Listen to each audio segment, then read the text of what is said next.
बिस्मिल्लाहिर्रहमानिर्रहीम। अस्सलाम वालेकुम। हम लोगों ने स्टार्ट किए हुए थे डिफरेंट पेपर्स, जो पास्ट पेपर थे फार्मेसी काउंसिल के, उनके क्वेश्चन प्लस उनके आंसर्स। तो आज हम एक और पेपर देखेंगे, इसको हम क्वेश्चन भी देखेंगे और इसके आंसर्स भी देखेंगे। तो इसमें हमारे पास जो आज पेपर है ये 2025 का है, सेकेंड ईयर का। इसमें फार्मास्यूटिक्स 3 फर्स्ट क्वेश्चन है, डिफाइन फॉलोइंग टर्म्स। डेफिनेशन लिखनी है hospital pharmacy and clinical pharmacy की। ठीक है, तो सिंपल सा क्वेश्चन है, 5 मार्क्स को क्वेश्चन है। 2.5 मार्क्स हॉस्पिटल फार्मेसी के हैं और 2.5 मार्क्स आपके पास क्लिनिकल फार्मेसी के हैं, और जितना पूछा गया सिर्फ आप उतना ही आप लिखेंगे इसमें। तो ये सेकंड ईयर का पेपर है, ठीक है, इसमें आप ये नोट कर लीजिएगा। इसमें जो हमारे पास फर्स्ट क्वेश्चन है, इसका अब हम आंसर देखते हैं। हॉस्पिटल फार्मेसी, तो ये मैंने आपकी बुक में से आंसर देखा है। इसमें देखें लिखा हुआ types of pharmacy, different types लिखी हुई हैं, और नीचे टाइप्स हैं community pharmacy, hospital pharmacy, clinical pharmacy. तो यहाँ से हम देख लेंगे इसका आंसर, लेकिन आपने यहाँ पे ये नोट कर लें कि ये कुछ और फार्मेसीज़ का भी पूछा जा सकता है। ठीक है, ज़रूरी नहीं है हॉस्पिटल और क्लिनिकल का ही पूछा जाएगा। आपसे कंपाउंडिंग फार्मेसी पूछी जा सकती है, इंटरनेट फार्मेसी पूछी जा सकती है, न्यूक्लियर फार्मेसी। तो यहाँ पे जो क्वेश्चन था उस पे आते हैं हम लोग। Hospital pharmacy is a department और service in a hospital responsible for the dispensing, compounding and supply of medications to hospital wards as well as ambulatory patients। तो ये आपके पास होती है हॉस्पिटल फार्मेसी, जिसमें हम मेडिसिन प्रोवाइड करते हैं, मेडिसिन डिस्पेंस करते हैं, कंपाउंड करते हैं और सप्लाई करते हैं medicine to hospital wards as well as ambulatory patients. Ambulatory patients होते हैं जो एमरजेंसी पेशेंट्स होते हैं। तो आप देखते हैं हॉस्पिटल में दो तरह के लोग होते हैं, एक जो एडमिट हुए होते हैं और कुछ जो इमरजेंसी में आ रहे होते हैं चेकअप के लिए। तो दोनों को हमने मेडिसिन प्रोवाइड करनी है।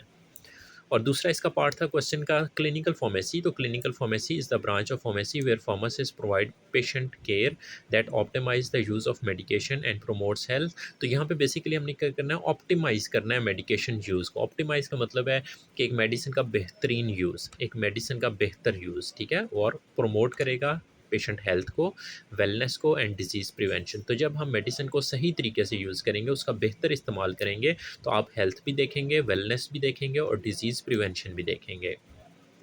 Clinical pharmacist are expert in therapeutic use of medication. Therapeutic use of medication का मतलब है कि जिस इलाज के लिए हम मेडिसिन को यूज़ कर रहे हैं वो सही तरीके से उसका इलाज हो जाए।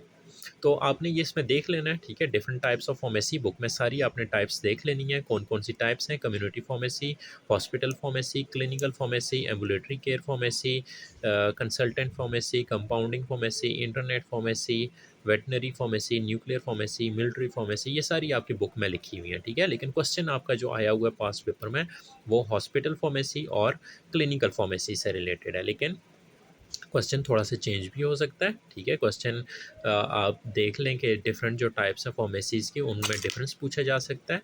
जिस तरह का आपसे पूछा जा सकता है community pharmacy and hospital pharmacy को एक्सप्लेन कर दें, ठीक है। ये कि कोई भी कम्बिनेशन बन सकता है, ठीक है। तो इसको आपने अच्छे तरीके से तैयार कर लेना है।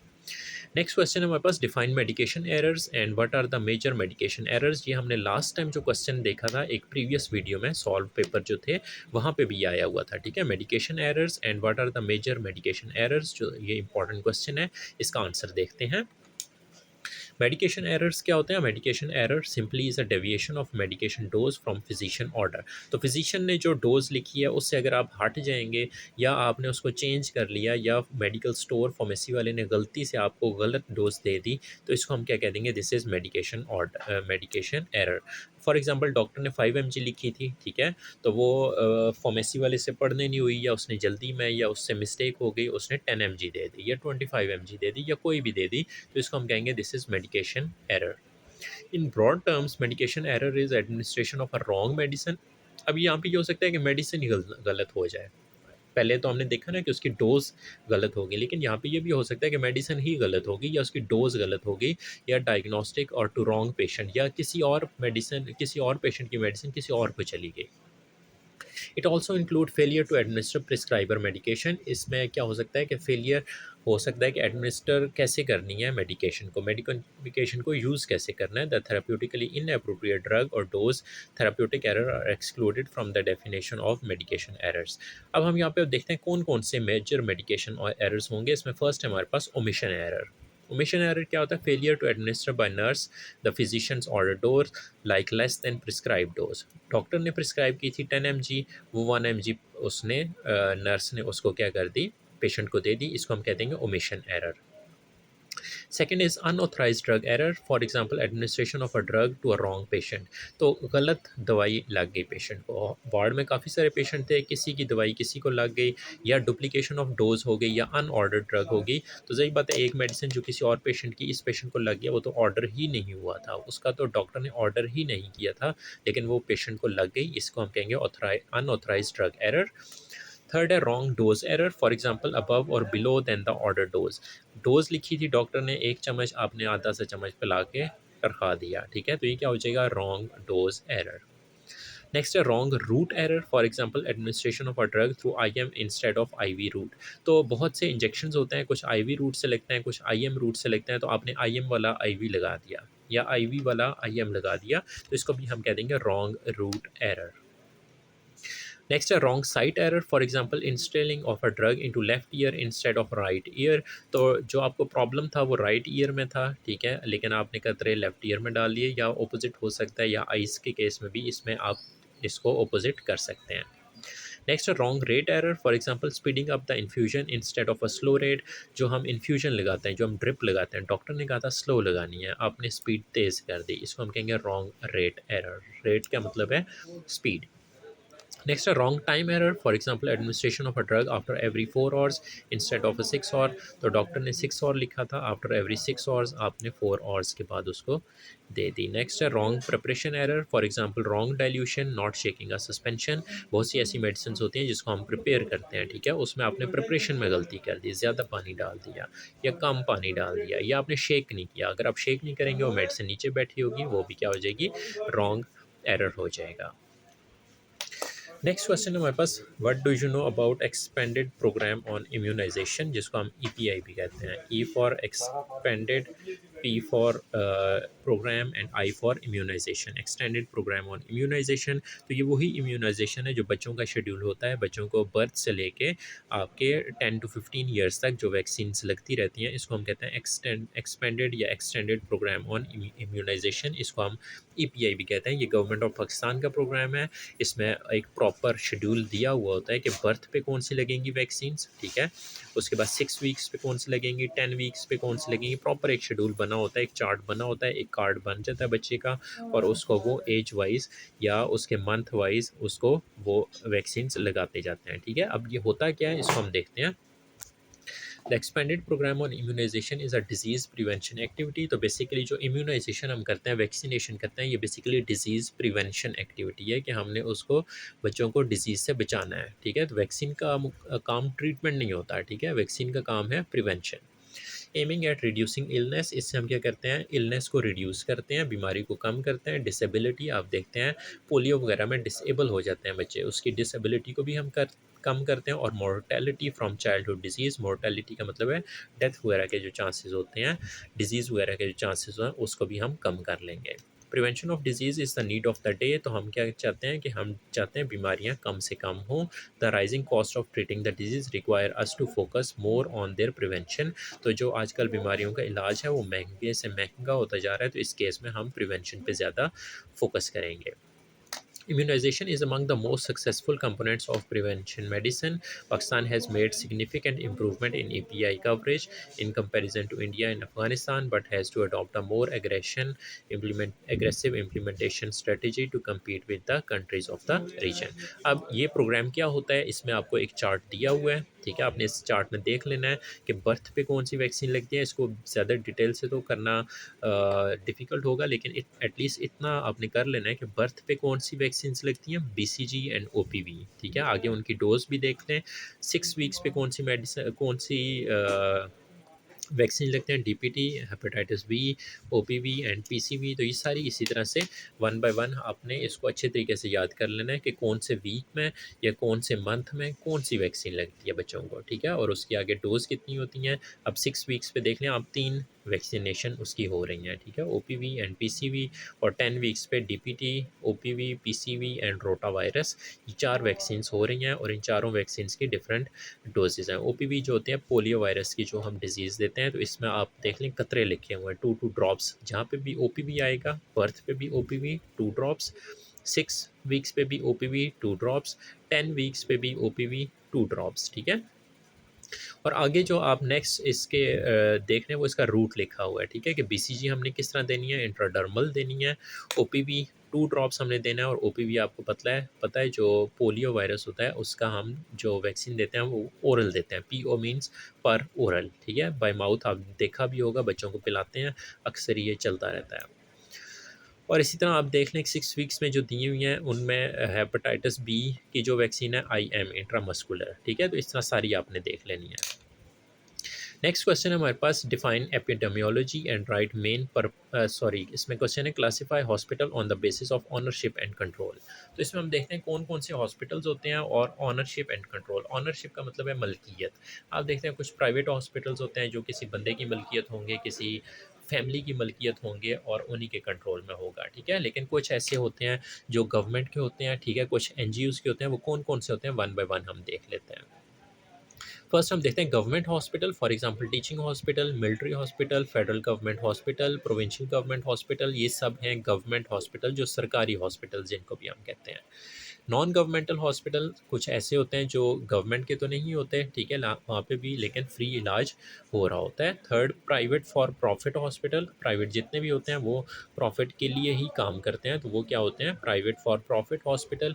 वो क्या करते हैं, एक फ़ीस होती है डॉक्टर की, ठीक है, जितने भी टेस्ट होंगे, मेडिकेशन होंगे, डॉक्टर की फ़ीस होगी, वो सब पेमेंट से होगा, उसमें कुछ भी फ्री नहीं होगा, क्योंकि वो प्राइवेट बंदे ने बनाया ही प्रॉफिट के लिए है। और नेक्स्ट जो है private for non profit hospital, कुछ ऐसे प्राइवेट हैं जो नॉन प्रॉफिट के लिए काम करते हैं, फॉर एग्जांपल चैरिटी हॉस्पिटल।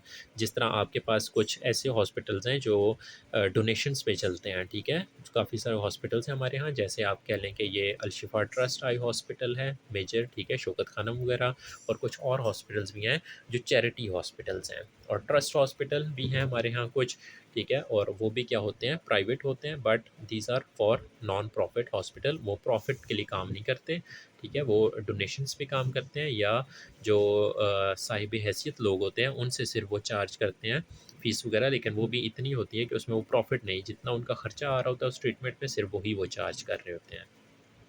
तो ये आपने देख लेना है classification of hospitals based on ownership and control. तो पहला जो गवर्नमेंट हॉस्पिटल है उसकी ऑनरशिप गवर्नमेंट के पास है, ठीक है, और उसमें मिलिट्री हॉस्पिटल्स हैं, फेडरल गवर्नमेंट हॉस्पिटल्स हैं, प्रोविंशियल गवर्नमेंट हॉस्पिटल्स हैं, और सेकंड है नॉन गवर्नमेंटल हॉस्पिटल जो गैर सरकारी होंगे, ठीक है, और उसके बाद प्राइवेट फॉर प्रॉफिट हॉस्पिटल, और लास्ट होगा private for non profit hospital.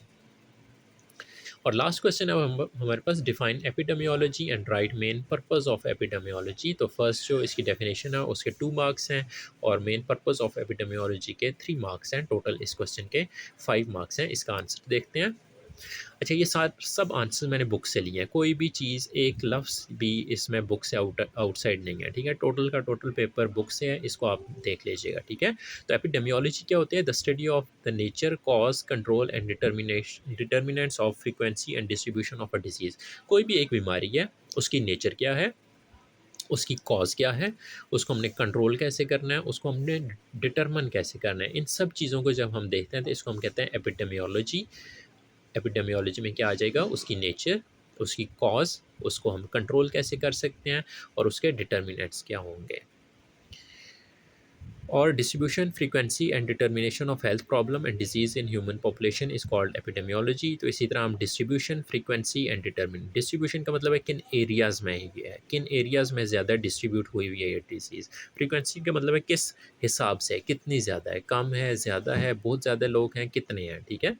Epidemiology is a set of tools for understanding the burden and cause of health problems. तो बेसिकली इसमें हम कॉज देखते हैं, ठीक है, हमें पता चलता है कि इस बीमारी का वजह क्या है, ठीक है, फिर हम देखते हैं उससे क्या बर्डन हो रहा है। तो मेन पर्पस ऑफ एपिडेमियोलॉजी क्या होगा, first to investigate the health related problems in the community. तो फर्स्ट हमने देखना है कि हेल्थ रिलेटेड प्रॉब्लम्स हैं क्या कम्युनिटी में, कौन कौन से मसले हैं। जैसे अभी कुछ अर्सा पहले डेंगू का सीज़न था, तो डेंगू एक प्रॉब्लम था, ठीक है। Second, to identify causes, risk factor, for example what factor increase the risk of heart disease, automobile accidents. तो अगर हम हार्ट डिजीज़ की बात करेंगे तो हम देखेंगे उसमें कौन कौन से फैक्टर्स हैं जिनकी वजह से हार्ट डिजीज़ हो रही हैं, या ऑटोमोबाइल एक्सीडेंट्स हैं, जो एक्सीडेंट्स वगैरह होते हैं रोड पे, उनकी क्या वजूहात हैं। Third, describing the natural history of a disease. तो हम ये भी देखते हैं कि नेचुरल इस डिज़ीज़ की हिस्ट्री क्या है, ये कब स्टार्ट हुई थी, कैसे इसका इलाज होता रहा, कैसे कैसे इसमें प्रॉब्लम्स आते रहे। Next, establishing the history of a disease in a population, फिर हम देखते हैं इस पॉपुलेशन में ये डिजीज़ कितनी पुरानी है, उसी हिसाब से फिर हम उसके कंट्रोल के मेजर्स देखते हैं।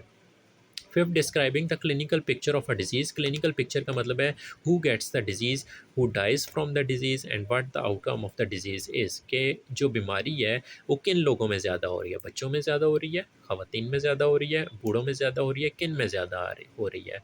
Who dies from the disease, कौन सा ऐसा ग्रुप है जो इस डिजीज़ से ज़्यादा है उनकी अमवात हो रही हैं। Next, identify syndromes and procedure, for example relationship of high blood pressure two stroke, फिर हम एक डिजीज़ का दूसरी डिजीज़ के साथ रिलेशन देखते हैं, जैसे ब्लड प्रेशर का स्ट्रोक के साथ हम रिलेशन देखते हैं, और इससे हम देखते हैं कि इसका एक सिंड्रोम बन जाता है। सिंड्रोम का मतलब होता है नंबर ऑफ डिजीज़ जब इकट्ठी हो जाएंगी, 2-3 डिजीज़ जब इकट्ठी हो जाएंगी वो सिंड्रोम बन जाएगा।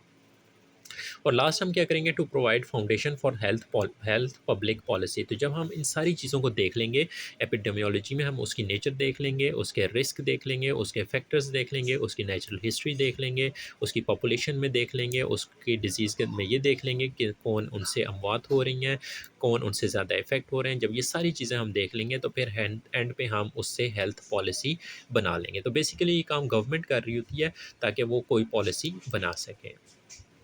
उम्मीद है कि आपको ये पेपर समझ आ गया होगा। आप लोगों से रिक्वेस्ट है कि अगर आप लोगों ने कोई और टॉपिक जिस पे आपको समझ ना आ रही हो तो उसके ज़रूर मुझे कमेंट्स में बताएं। मैं कोशिश करूँगा उस पे शॉर्ट सी वीडियो बना के आपको समझा सकूँ, ठीक है। सेकंड, आपसे रिक्वेस्ट है चैनल को सब्सक्राइब कर लें ताकि कोई भी इंपॉर्टेंट अपडेट आए, इंपॉर्टेंट क्वेश्चंस आएँ, कोई भी पास पेपर आए, कोई भी लेक्चर आए तो वो डायरेक्टली आपको मिल जाए, ठीक है। इसको देखें, इसको समझें और इसको तैयारी करें। Thank you. अल्लाह हाफिज़।